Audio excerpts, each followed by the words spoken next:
Lisa and I first met in college. We just kind of knew, and once we started going out, we really were never apart from that point on.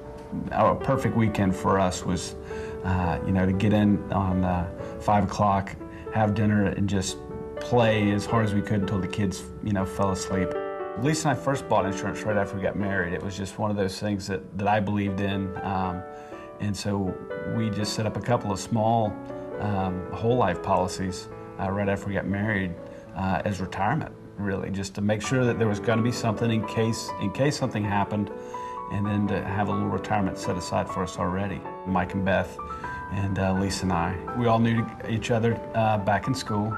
When we decided to move to Atlanta, we just all came at the same time. We decided to start our own business. Was able to help not only them as individuals, but the company, and throughout the years, their company grew also. When we started the business, we knew that we needed to get health insurance and the Key Man policies set up. The business bought Key Man policies. There were 4 partners, and they purchased life insurance on each partner. We were 3 history majors and 1 graphic artist, so Lisa was very much the key player in our business. And the last time I saw her, she was outside taking a break, and she started singing the So Long Farewell song.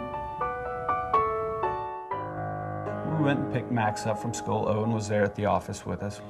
And on the way from school to home, we drove into a storm. Max asked, he said, "Where's the storm?" I said, "It's right here." I said, "We're right in it." And Lisa said, "Oh, this is very scary." In that second, it felt like a monster truck had driven up on the back of my car. So I immediately turned to look, and I couldn't see anything behind my seat because the cab of the truck had caved in.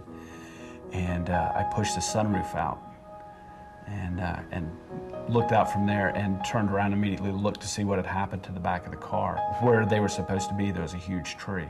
Max and Owen were killed instantly, and Lisa was, never knew what happened, but it did take her about a minute or so to actually die. I'll never forget when the fire chaplain had to come over and tell me the news, and it was just, you can't imagine. I mean, it's the worst possible thing you can ever hear. Your entire life is gone. And I'll never forget the words that came out of Brad's mouth. He was like going, "Steve, you won't believe it. They were in the back seat, and there's not a scratch on me." Just horrible, absolutely horrible. I'm just torn up inside, and I'm having to make arrangements for their burial.